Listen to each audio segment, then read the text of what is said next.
우리 수행자 또는 기도를 하는 우리 불자들이 가져야 할 칠보가 있습니다. 그 칠보를 꼭 어떤 물질에만 보지 말고 내가 하는 행도, 수행자가 해야 할 행도, 바로 칠보가 있다 하는 겁니다. 첫 번째는 믿음을 가져야 한다. 두 번째는 노력을 해야 된다. 세 번째는 잘 듣고 이해를 해야 된다. 네 번째는 참회해야 한다. 다섯 번째는 계율을 지켜야 한다. 여섯 번째는 보시를 해야 한다. 일곱 번째는 시혜를 닦아야 한다. 자, 믿음은 여러분들이 스스로가 믿으면 그 믿음이 강해지고, 믿음은 조금이라도 틈이 생기면은 믿음은 벌어져 버립니다. 자기가 하는 행위를 자기가 확신하지 못하면은 안 됩니다. 기도하는 것도 자기 확신이 없으면 기도 안 됩니다. 믿음을 가져야 됩니다. 관세음보살 보문품에 글로 읽으면은 이건 하나의 소설이나 마찬가지입니다. 2000년 전에 살았던 서가모니라는 인간 붓다가 했는 이야기에 불과하다고요. 그러나 이 안에 들어있는 이 내막의 뜻을 알고 실천하면은 2500년 전에 서가모니 부처가 얘기했는 것은 바로 깨달음에 가는 길이 되고 그렇습니다. 그래서 부처님이 말씀하신 것을 그대로 받아들이는 것은 자기 스스로를 긍정하는 것이요, 부처님의 말을 믿지 않는 것은 자기 스스로를 부정하는 것이다. 긍정과 부정의 차이는 하늘과 땅 차이입니다. 반드시 믿음을 가져야 한다. 두 번째, 쉼 없는 노력을 해라. 기도를 하는 것 같으면 쉼 없는 기도를 해야 되는 거지. 스님, 내가 100일 했는데 기도 많이 했죠? 내가 3년 했는데 많이 했죠? 이렇게 얘기합니다. 기도는 그런 게 아니에요. 기도는 정말로 진법계, 허공계가 다하고 중생의 번뇌가 닿을 때까지 해야 됩니다.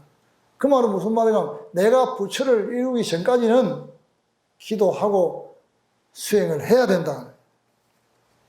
그럼 아까도 잘 들으라 하는 것은 잘 들어야 이해를 합니다. 수지란 말 아시죠? 경전을 수지한다는 말 아시죠? 그 수지라는 말은 무슨 말이고 하면 이해를 잘 하라고. 이해를 잘해서 네 거를 만들어라 이 말이에요.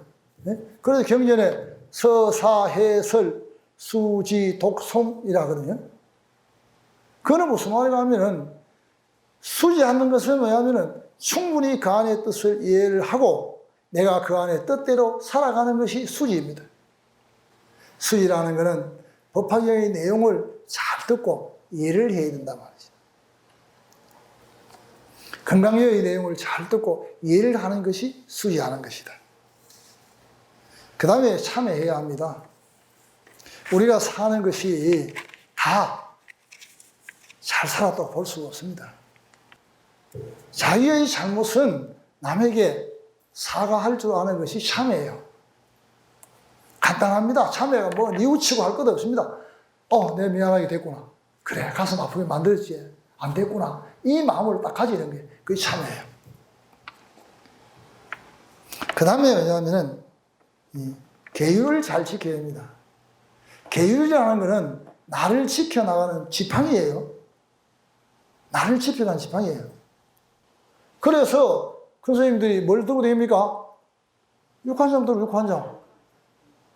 항상 그걸 들고 있으면서 자기의 잘못을 허물을 뒤져보고 또 그걸 치면서 모든 생명들을 살리기 위해서 그걸 툭툭 치기도 합니다. 그런 거예요. 늙어서 힘부술 때 뭐에 의지합니까? 지팡이에 의지합니다. 우리 불자의 지팡이는 바로 계율이라는 사실을 알아야 됩니다. 아시겠죠? 계율은 지팡이예요. 자기의 지팡이. 그 다음에 이제 뭐냐면 남을 돕는 마음, 남을 보살피는 마음. 이것은 뭐냐면 버리는 마음이거든요. 내가 가질 수 있지만은 남을 위해서 사용하는 걸 우리는 희사락합니다. 그래서 왜냐하면 우리는 보살피는 사람이 되면은 자연 보살이 되는 겁니다. 보살을 언어적으로 얘기한다면은 보디사트바는 깨달은 유정각 이렇게밖에 번역이 안 됩니다. 그런데 제가 여러분들한테 얘기하는 보살은 보살피는 사람이다. 관세음 보살이 우리 보살피는 거지 우리 안 보살핍니까? 여러분들 어떻게 해야 됩니까? 집에 가면 남편도 보살피고 자식도 보살피고 이웃도 보살피고 형제도 보살피고 보살펴야 되는 거예요. 보살피는 게 보살이에요. 그 다음에 7째는 열심히 닦는 겁니다. 그걸 갖다가 우리는 선정바라밀이라고 하는데 지혜를 얻기 위해서는 닦고 해야 됩니다. 여러분들이 기도하는 거와 이거는 왜 하느냐? 내 업을 닦기 위해서 기도하는 거예요. 내 업이 닦이지 않으면 성취가 안 되는 거예요. 그래서 내 업이 닦인다는 건 내 몸속에 내 내면에 들어있는 관음이라는 지혜가 튀어나오니까 우주에 있는 지혜가 맞부딪히니까 이렇게 돼 있는 거예요. 성취하게 돼 있는 겁니다. 제가 수행을 하다가 경험하게 되고 체험하게 된 이야기를 좀 말씀을 드리겠습니다. 하루는 앉아서 좌선을 합니다. 근데 그날은 수행하다가 갑자기 가만 7월까지 어두운 밤인데 태풍도 불고 바람도 불고 비도 치고 엉망진창이에요. 그런데 그게 바다 한가운데인데 그 바다에 배가 말이죠. 그 앞뒤가 이렇게 되어 있는 범선, 그 범선이래요. 범선에 사람들이 꽉 탔어요. 나도 그 사람들과 같이 그에 탔단 말이죠. 타고 있는데 배가 뒤집힐 정도라 아우성을 치고 난리가 난 거예요. 그래가지고 밤새도록 그 어두운 강에 있고 말이죠. 그거는 이런 말할 수 없는 그 고통이에요. 그래서 제가 생각했다. 이게 우리가 살아가는 이 고해구나. 이 부처님 경전에 늘 애욕의 바다를 건너기가 어렵다 했는데 이거구나. 이런 생각을 하는 거예요. 하고 있는데 저 멀리서 아침에 여명의 빛이 찌락 피는 거예요. 여러분 여명 아시죠? 해가 떠오르기 전에 해 뜨기 전에 붉은 물기 쫙 밝아지는 걸 여명이라고 합니다. 그 여명이 밝아오는 겁니다. 밝아오는데 저 바다 너머에 해가 돋아올라오는 거예요. 그때 그 해 떠오른 광경이 바다 위에는 금빛 찬란함이 쫙 빛이 오는 거예요. 빛이 오고 하늘에는 갈매기가 수없이 날고 그 바닷물 위에는 수면에는 고기가 뛰어오르는 거예요. 그것을 보고 이제 아침에 이제 평온함을 찾아서 도착한 곳이 모래사장이 쫙 펼쳐져 있는 곳에 도착했단 말이죠. 그래서 내려가지고 사람들이 좀 내리고 나도 내려가지고 같이 그 사람들과 같이 걸어가는 거예요. 걸어가다 보니까 그 길가에 있는 옆에 있는 산들 이런 데는 형형색색의 꽃이 만발해 있고 그 나무들이 있는데 우리 지상의 나무들은 보통 보면 나무가 있으면 가지에 있고 잎이 밑으로 쳐져 있는 게 많단 말이죠. 그런데 거기는 나무가 위로 솟쳐가 있는 거예요. 그런 걸 구경을 하면서 사람들하고 따라 올라가다 보니까 그 어떤 큰 계곡을 따라서 큰 가람이 보이는 거예요. 사찰. 거기에 들어갔어요. 들어가서 보니까 큰 법당이 관음제이라. 거기 관음제에 가서 들어가니까 그 법당의 위에 큰 좌대에 관세음 보살 앉아 계시는데 제가 예배를 했단 말이죠. 예배를 하고 일어서니까 그 관세음 보살이 싱긋이 웃는데 그 웃는 모습을 보는 순간에 왜 저 웃는가를 나는 자연 알게 되고 말은 하지 않았지만은 내가 온 것도 아시더라는 거죠. 그 다음에 이제 옆에서 스님이, 이제 비구 스님이 한 분이 나타나셨는데 저를 보고 오락하는 거예요. 그 따라갔죠.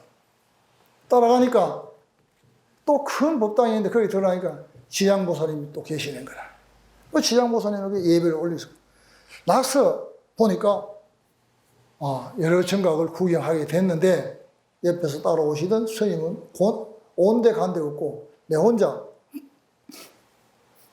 왔다 갔다 하는 거예요. 그래서 이제 계곡을 따라 올라가니까 초가집이 보이는데 그 초가집 마당이 굉장히 넓은 마당인데 거기에 역시 꽃이 만발해 있고 그 안에 들어가니까 그 안에 관세음 보살이 딱 계시더라고요. 또 예배를 했어요. 예배를 하고 그때 제가 그저 예배만 했으면 좋았을 것인데 속으로 언념이 생각이 내가 오늘 관세음 보살 칭견했구나. 이 얘기는 생각하면 뭐예요? 내 마음이 흔들렸다는 말이죠. 마음이 흔들려 버린 거예요. 그러니까 관세음 보살이 어디 온데간데 없이 안 보이는 거예요. 그래서 나와서 그 등선에 있는 이 정각 저 정각하고 그 넓이 있는 거 다 구경을 하고 나서 수행이 끝났단 말이에요. 그러면은 제가 그 수행이 끝나고 나서 가만히 생각해 봤어요.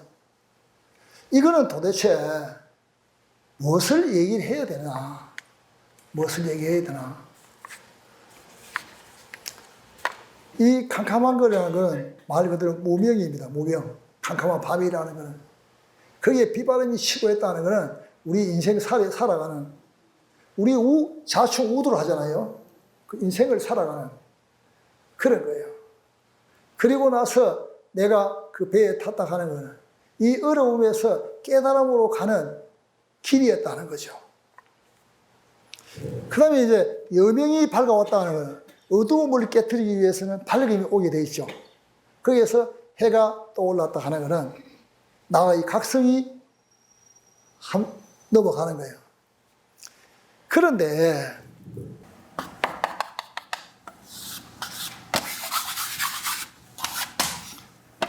해가 떠오를 때 이 빛나는 찬란한 금빛이 쏟아지고 위에는 갈매기가 나타나고 밑에는 고기가 막 뛰어올라오는 거예요. 왜 고기가 뛰어올라왔느냐? 그 고기는 바로 태양이 떠오르는 저 에너지를 먹기 위해서 뛰어올라온 거예요. 그러면 우리를 말하면 중생이 부처의 힘을 받기 위해서 뛰어올라온 거야. 예. 그런데 문제는 저 고기가 뛰어올라서 허기를 채우고 하는 걸 중생이 살아가는 모습을 그대로 보여준 것인데 저게 주역에 보면은 화수미제쾌입니다. 화수미제쾌가 나오면은 그는 반드시 영적인 세계에서 일이 일어나고 있거든요. 주역에 나오는 쾌입니다. 쾌. 화수미제쾌입니다. 그 다음에 이제 관세음 보살을 칭견했는데 이야기가 없었다는 거죠. 서로 대화는 안 했는데 관세음 보살이 너 왔나? 나는 관세음 보살님하고 예배를 했단 말이죠. 이거는 왜 그러냐 하면 의식체는 우리 영혼을 보고 의식체라 합니다. 의식의 몸은 우리처럼 이런 말로 하지 않아도 다 알아듣습니다. 눈빛만 봐도 다 알아듣습니다. 여기 인당입니다. 여기는 아문입니다. 여기는 백해입니다. 여기는 천돌입니다. 저 중간은 머리 중심부에 있습니다. 머리 중심부에 있는데 저것을 우리 현대적인 얘기를 하면은 송과선이라고 합니다. 송과선. 만약에 송과선을 다쳐버리면 사람은 아무런 기능을 할 수가 없습니다. 저것을 송과선과 머리 내 속에 내가 있는 뭐가 있나 하면은 해마라고 한 게 있습니다. 해마. 송과선과 해마 이걸 갖다가 합치는 게 수행의 차원에서는 법계라고 합니다. 법계. 자, 지금부터 스님이 얘기한 대로 여러분들이 따라해 보십시오. 자, 지금 현재 앉아 있는 상태에서 해운대 백사장을 집어넣어 보세요. 떠올랐습니까? 네. 떠올랐습니까? 네. 그럼 그 떠오르는데 해운대 백사장 그 큰 게 머릿속에 들어가는데 머리가 늘어났습니까? 줄어들었습니까? 늘어났어요. 예? 그대로죠. 우리 원광사 신도도 참 똑똑합니다. 정말이에요. 늘어난 바가 없습니다. 이것을 갖다가 우리는 법계라고 합니다. 법계.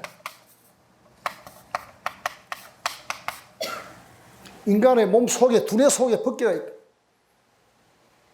내가 수행하다 들어가는 곳이 저기입니다. 저기에서 들어가면 관세음 보살도 만나고 아미타불도 만나고 다 만납니다. 여러분, 우리는 이 인체가 있을 때 부처도 있고 신도 있고 있는 것이지 이 인체가 없으면 신도 없고 부처도 없습니다. 여러분들이 지금 이제 기억했던 그 안에 그게 바로 법계고 그걸 갖다가 다른 말로 하면 성법지원이다. 법이 생기는 원초적인 곳이다. 성법지원이다. 여러분들이 지금 현재 이 머릿속은 우주 법계입니다. 자, 그래서 이제 뭐라고 얘기를 하느냐. 영산이라는 말로 써요. 영산. 나무, 영산, 불멸, 학수, 상존 하죠. 그죠? 이 영산은 불멸이에요. 인도에 있는 그 산이 영산이 아니라 여러분들 머릿속이 영산이다 말이에요. 그래서 우리가 자신의 영산의 불멸, 영원 불멸한 거예요. 이걸 깨질 수도 없는 것이고 여러분들이 이 생을 마시고 떠나면 그 안에 있던 주인공이 떠난다. 영사이라. 그래서 용수보살님도 도를 통해서 용궁에 가서 경전을 가져왔다 했습니다. 화엄경을. 바로 이 머릿속에 깊이 들어가서 영적인 세계에서 화엄경을 보고 와서 설한 거라. 바로 저거의 보탈아가사입니다. 그래서 남쪽에 보탈아가산이 있다 했죠. 이거는 남쪽의 저 바다에 보탈아가산이 있다. 자, 그거는 뭔 말이냐. 여기에다가 우리 몸을 딱 갖다 놓으면 맨 밑에 이거는 북쪽, 여기가 남쪽이에요. 그래서 남쪽에 보탈아가산이 있다는 건 네 머릿속에 있다.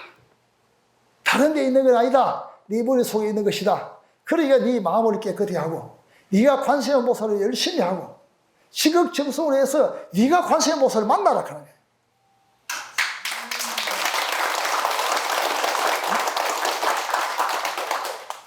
자, 이제 그러면 보탈아가산에 대한 얘기도 이제 또 했습니다. 이번에는 뭐냐면은 여러분들 경전에 보면은 그 12페이지 그 보면은 가세 또는 도장난이라는 게 있습니다. 도장난. 도장이란 폭력이거든요. 폭력. 만약에 나쁜 사람들로부터 폭력을 당할 위기에 있을 때 관세음보살을 하면은 모든 것이 다 가라앉는다. 상대가 마음을 가라앉아서 그런 걸 당하지 않는다. 여기서 칼이라 몽둥이라는 것은 뭐냐 하면은 자기의 욕심, 자기의 성냄, 자기의 어리석음, 자기의 교만, 이런 것들이 이게 지금 이제 비유해놨는 것을 칼이라고 비유해놨습니다.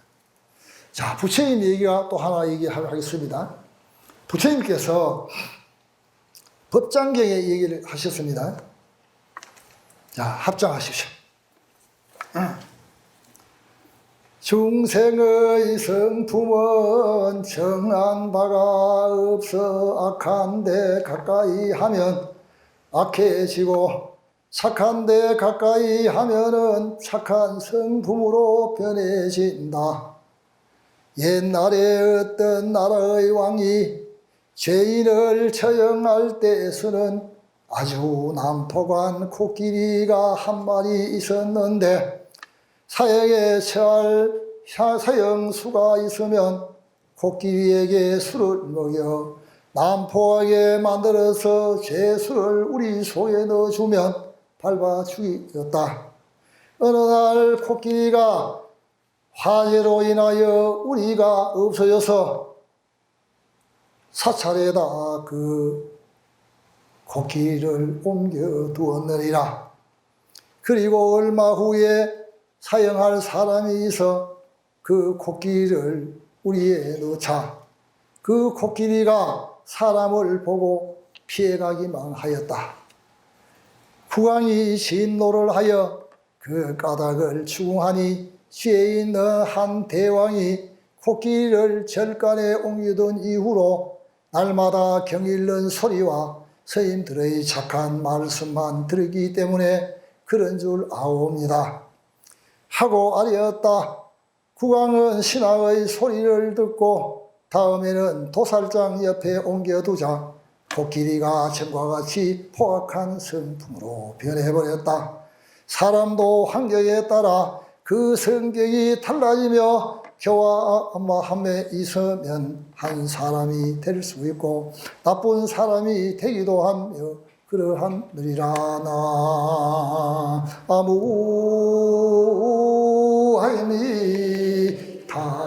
아무하이미타굴. 이 말은 이제 옛날에는 사람을 그 사형할 때 주로 인도 같은 데서는 심성을 이용해 넣었습니다. 코끼리를 사납게 만들어 가지고 그 코끼리에다가 술을 먹여 가지고 두고 사형하실 사람을 코끼리 우리 속에 넣으면은 코끼리가 밟아 죽였다. 그런데 어느 날 불이 났다. 그래서 코끼리 그 우리가 없어졌는데 우리를 만들 동안에 이 코끼리를 절에다가 갖다 놔는 거라. 절에 갖다 놓으니까 매일 스님들이 연불 하잖아요. 연불하고 또 스님들이 좋은 얘기하고 법회하고 하니까 이걸 바가지에 들었단 말이지. 그리고 나서 이제 또 사형자가 생겨서 우리 속에 넣어놓고 집어넣었는데 아니 사람을 보고 피한단 말이죠. 다르게 들지 않고. 그러니까 이제 왕이 노발대발한 거야. 이게 왜 이래 됐냐고 하니까 그 옆에 지에 있는 신하가 한 얘기가 임금이시여 저 코끼리는 우리가 불이 타서 잠시 동안 절에다 옮겨놨는데 절에 가서 스님들의 연불 소리 듣고 스님들의 법문 소리를 들음으로써 저 마음이 저렇게 바뀌었습니다. 그러니까 이제 대왕이 그 말 들어보니까 일리가 있으니까 그러면 이번에는 도살장 옆에 갖다 놔라. 그 도살장 옆에 갖다 놓으니까 또 사형수 생겨서 데려와서 사형수를 넣으니까 이 코끼리가 포악해졌다는 거죠. 이것은 뭐냐면 환경에 따라서 이렇게 될 수가 있다는 겁니다. 그러니까 이 성품은 원래 정해진 바가 없단 말이죠. 그런데 그 어떤 환경에 의해서 습관을 가졌냐에 따라서 그게 문제가 생기더라. 오늘 제가 관세음보살은 효도의 경이잖아요. 오늘 얘기 하나 말씀드리겠습니다. 어느 한때에 노모가 한 분이 외아들을 데리고 살았습니다. 그런데 외아들이니까 자기 하고 싶다는 해줬어요. 그런데 이놈이 점점 크다 가면서 이상하게 변해버렸어요. 엄마를 두드리게 패기도 하고 얼마나 욕을 하기도 하고 별의별 짓을 다 하시는 거예요. 다 하는 거예요. 이 한 노모는 말이지 기가 찬 거예요. 내가 이거 하나뿐이 없다고 애지중지 단 것은 지 먹이고 선 것은 내 먹고 지 잘 때라고 키워놨더만 이게 이래 됐다. 그 말도 못하는 거예요. 그래가지고 이 노모가 생각을 합니다. 그래, 이거 다 내 업보다 내가 저거 잘못 키운 것이다. 그리고 내가 전생에 업이 많은 것이다. 이렇게 생각하고 이웃 마을에 있는 관세음 보살 상에 가가지고 관세음 보살님, 우리 아들이 이런 망나니입니다. 이 망나니를 이렇게 된 거는 나의 전생의 업보요. 내가 이 생에 와서 이 잘못 키운 업보로서 내가 이렇게 핍박을 받고 있습니다. 그러니 내가 내 업을 풀려 하면은 저 자식을 고쳐야 되지 않겠습니까? 제발 저 자식을 고칠 수 있는 가피를 주십시오 하고 진짜로 기도한 거야. 그래 몇 달을 기도하고 나니까 하루는 아들이 오더니만은 엄마요, 내 말이죠. 저 남해에 있는 도타락가살이라는 데 가서 내가 관세음보살을 한번 만나고 계신다 이러는 거야. 이 들으니까 얼마나 반가워노. 그러니까 막 말도 안 하고 아이고 그래 야야 그래 가거라. 가서 관세음보살 한번 칭견해라. 그래 심을 들으시고 이 아들이 떠났습니다. 평소에는 이 어머니는 툭 하면 두드려 패제, 툭 하면 욕하제 하니까 잠을 잘 때 옷을 한번 못 벗어보는 거예요. 겉옷을 입고 자는 거예요.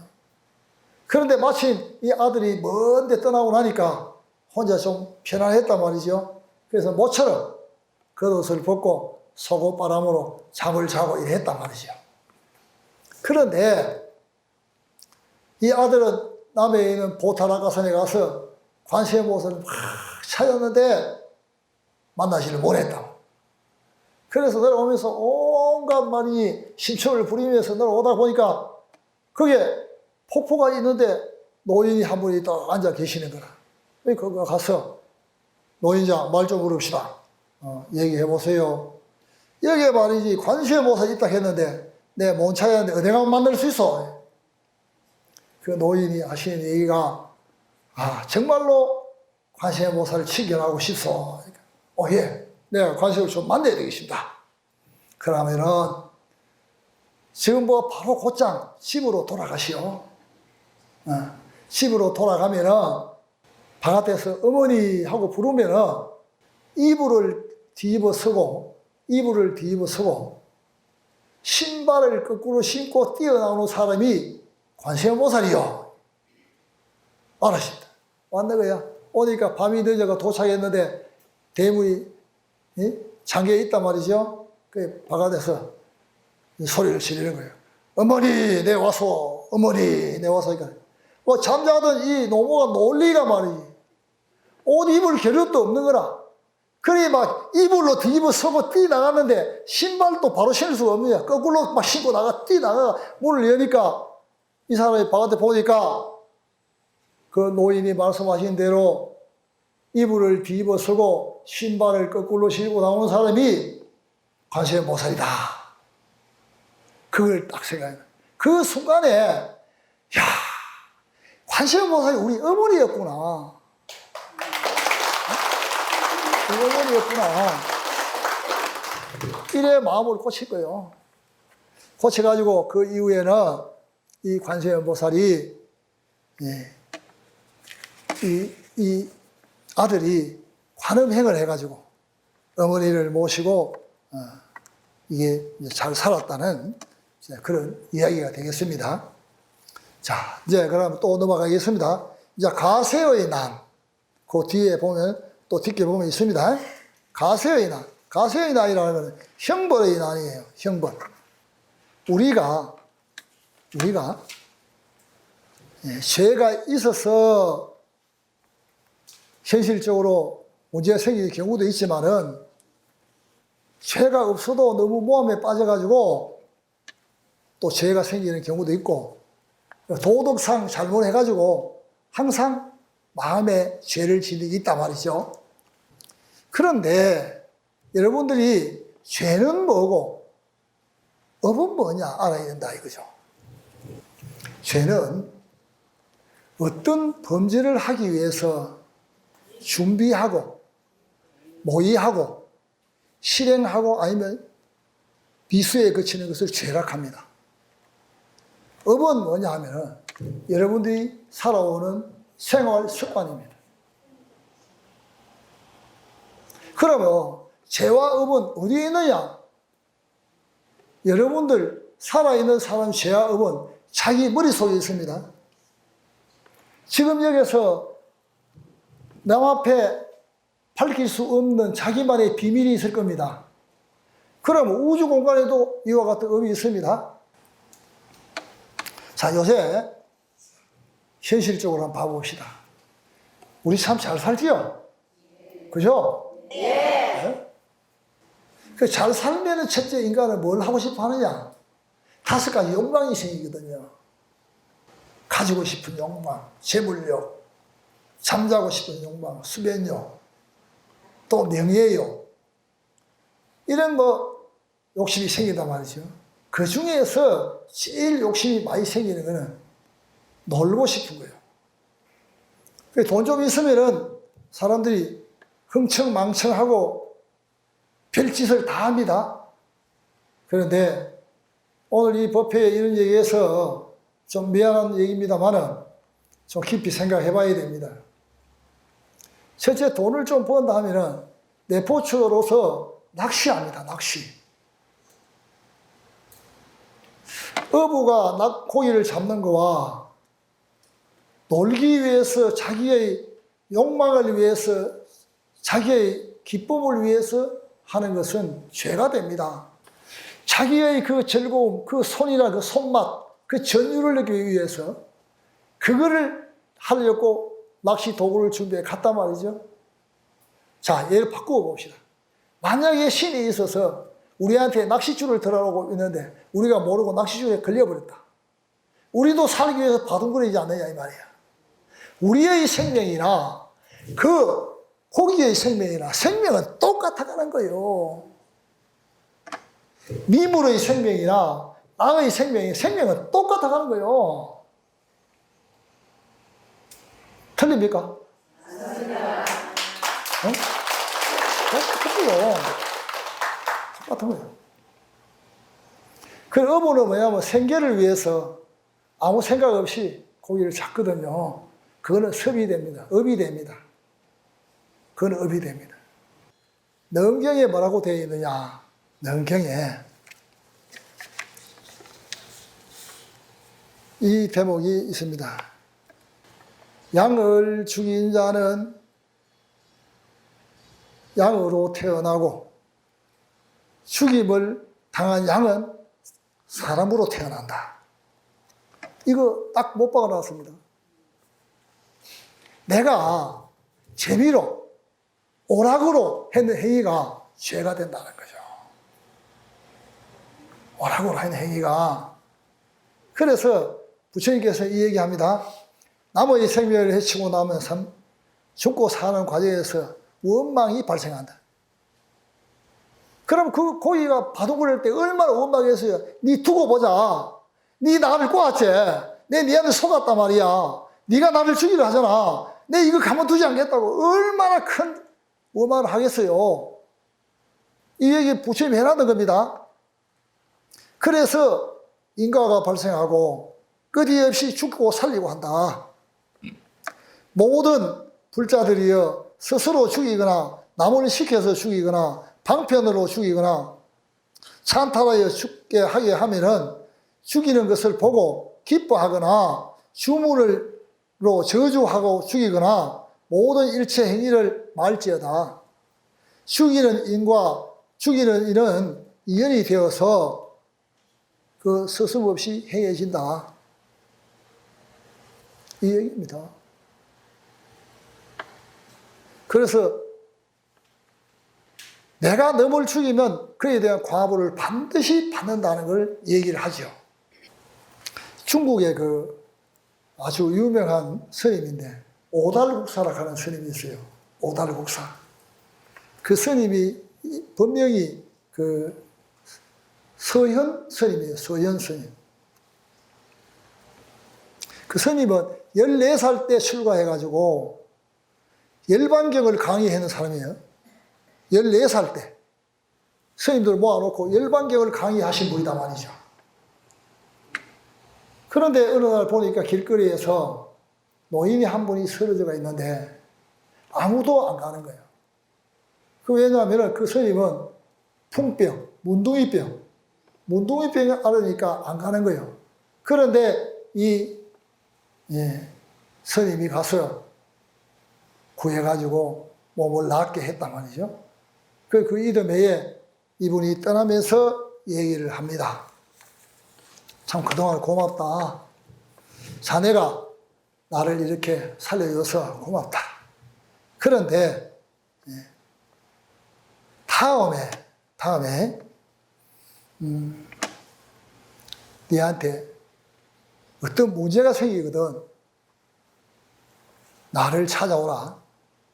지금 이쪽에서부터 서쪽 땅으로 팽주라는 곳이 있는데 팽주에 그 달을산으로 오라. 그러고 이 스님은 떠나셨어요. 이 오달국사는 아주 막 명망이 높다 보니까 임금이 막 받들어주니까 이때부터 사람이 교만해지는 거예요. 그러다 보니까 그 수행자가 그런 방탕한 생활을 하니까 여기 호기안을 새겨버리는 거야. 얼마나 아픈지 죽고 싶은 거야. 그러다가 생각하니까 내가 왜 이럴까 하고 생각하니까 이유를 모르겠어. 그런데 옛날에 자기가 간호해줬던 그 스님이 네 몸에 혹이 나거든. 바로 그 서쪽 팽주 땅에 있는 달을산 오라고 했단 말이야. 그래서 이 사람이 걸어서 갑니다. 그래 몇 년이 걸려가지고 거기 도착을 딱 하니까 그 노인이 거기 계시는 거라. 그 노인이 저 밑에 가면은 우물이 있다. 조그만 우물이 있는데 거기 가서 네 그 안면에 난 혹을 씻으면은 말끔히 없어진다. 그래서 그거 갔어요. 가가지고 씻으려고 이러는데 물에 자기 얼굴이 비치잖아요. 근데 여기 혹이 말이죠. 말을 하는 거라. 너 말이지. 내가 누군지 아나? 네, 모른다. 옛날에 내가 한나라 시대 때 그때 내가 조조라는 이름을 가진 사람이었고 너는 내하고 아주 친한 친구였단 말이야. 그런데 네가 나를 모함해서 나를 죽게 만들었다. 그래가 내가 네한테 보복을 하려고 했는데 네가 참 출가를 해가지고 열심히 수행하니까 너무 수행을 잘해서 네한테 보복할 수 있는 기회가 없었다. 그런데 그 생에도 못하고 또 이 생에 왔는데 네가 수행을 또 열심히 잘해서 틈이 없었는데 네가 어느 날 국사가 돼가지고 네 초심을 잃어버리고 방탕한 생활을 해서 그 방탕한 생활한 그 사이에 내가 네한테 들어왔다.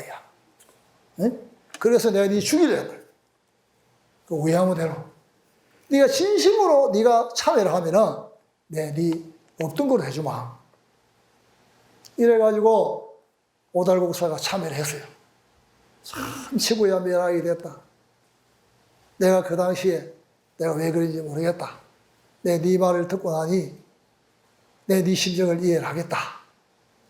그러니 내 참여를 듣고 한번 용서해달라고 하니까 알았다. 내가 용서할 거니까 네 그 물에다가 세수를 해라. 그 세수해서 없어져 버렸어요. 이게 죄는 법은 반드시 과보를 받는다는 불교 설화입니다.